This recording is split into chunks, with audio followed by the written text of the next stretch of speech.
Donc moi, ce débat m'a fait réfléchir d'ailleurs, et du coup, je suis obligé d'aller dans le passé, vu que évidemment, je suis dans la cinquantaine bien pesée, on va dire. Et donc, quand je revisite comme ça mon passé, je m'aperçois que qu'est-ce qui m'a fait tenir? Moi, j'ai l'impression que j'ai beaucoup lâché pour pouvoir tenir, justement.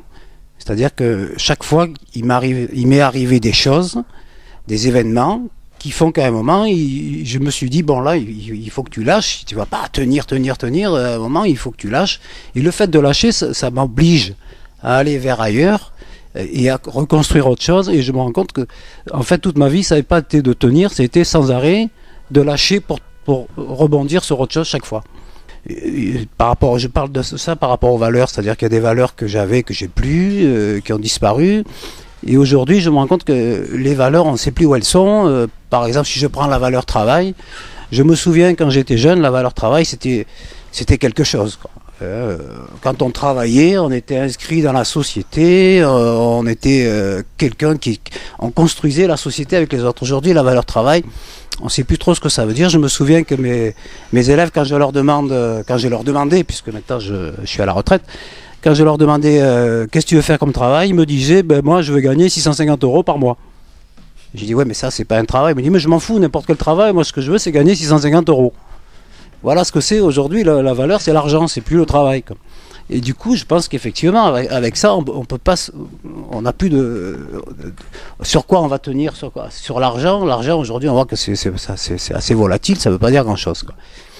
Donc à ce moment-là, ce qui nous ferait tenir, ce serait une énergie interne qui permettrait de rester accroché, puisque ça désigne aussi un agrippement, accroché à quelque chose qui... Alors à quelque chose qui quoi? À quelque chose qui donne du sens, à quelque chose qui donne de l'énergie, à quelque chose que l'on peut continuer à investir, et donc, comment dirais-je, rester accroché à, comme une espèce d'agrippement de survie, ou bien quelque chose qui... Alors c'est une formulation assez désespérante, puisqu'au fond, cette notion d'agrippement comme ça, d'accrochage, j'allais dire, c'est vraiment, oui, de la survie qui est en jeu. Le mot, quand tu insistes sur le sens, je pense que c'est très important. Tu parlais de l'expérience concentrationnaire.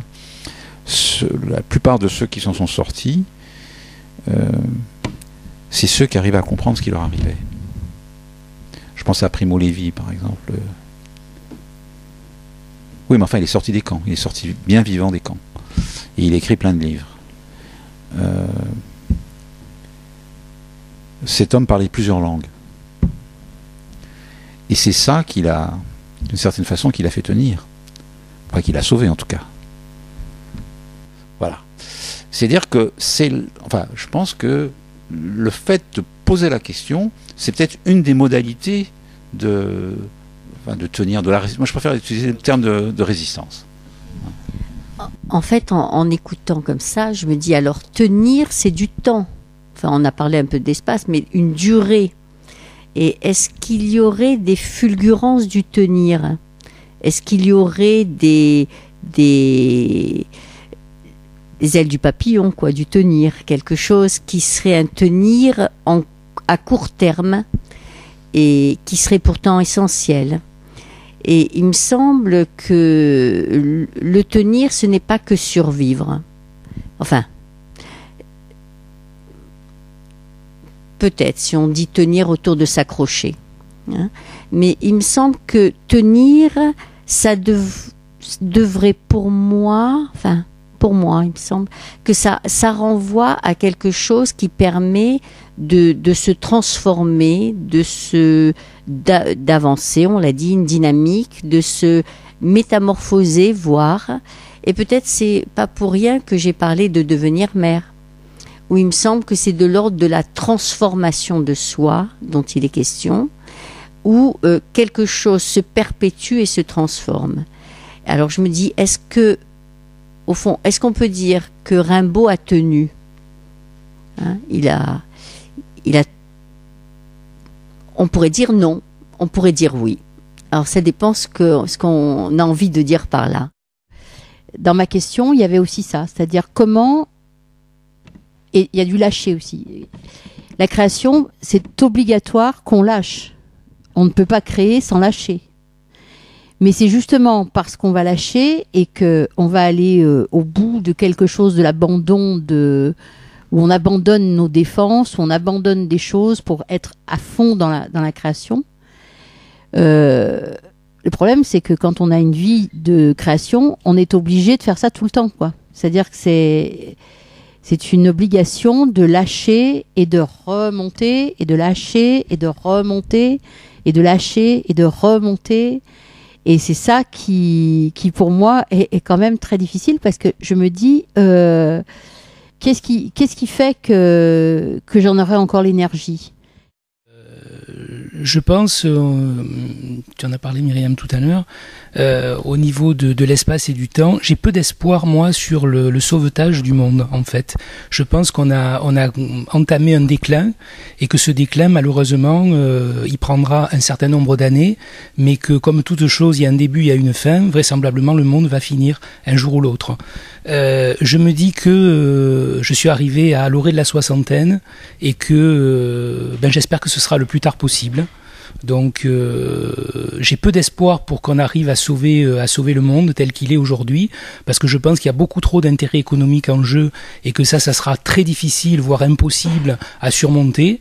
Donc moi, ce qui me fait tenir aujourd'hui, c'est effectivement par rapport à mon système de valeurs acquises par l'héritage, par la société dans laquelle je vis, et je vis avec tout le temps, c'est aussi effectivement de pouvoir échanger, de pouvoir partager, d'avoir des projets, tous les matins de me lever en me disant j'ai des projets, je vais faire quelque chose, et ça me fait tenir.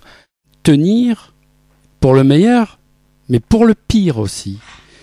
Rien n'est plus pugnace que la haine, beaucoup plus pugnace que l'amour.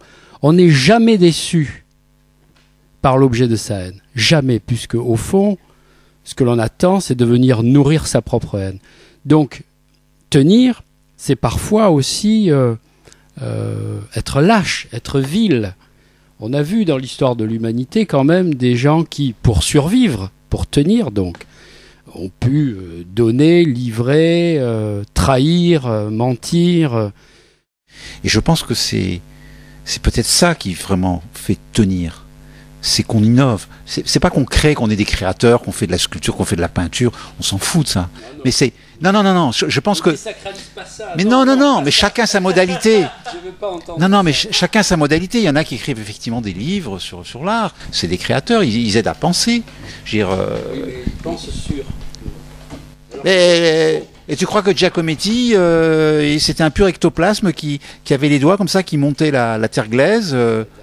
C'est pas une création comme ça ex nihilo qui lui venait des tripes. C'est pas vrai. Ou quand ça vient comme ça, à mon avis, c'est des très très mauvaises créations. Ces créations. Ah oui, moi je suis persuadé de ça. Le côté tripal, moi me fait un peu frémir. Moi ça me fait un peu peur. Je veux dire, il y a besoin dans toute création d'une réflexion. D'un minimum de réflexion, sinon tu fais n'importe quoi. C'est n'importe quoi, ça n'a pas de sens. Je veux dire, la nouveauté, c'est réinterpréter le monde, quoi. Voilà, c'est réinterpréter le monde. Et c'est ça qui fait tenir. Si demain est comme aujourd'hui, il n'y a plus qu'à se flinguer, quoi. Ça n'a aucun intérêt. La vie ne vaut pas le coup d'être vécue. Je dis des platitudes, mais en même temps, c'est ça qui nous fait tenir. J'ai un ami qui est très malade, vraiment très très malade, et il m'a dit mais j'ai plein de choses à faire.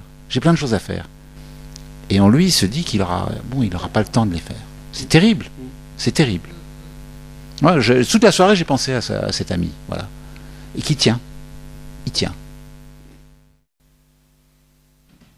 Il y a quelque chose de posé je suis d'accord avec l'histoire du choix.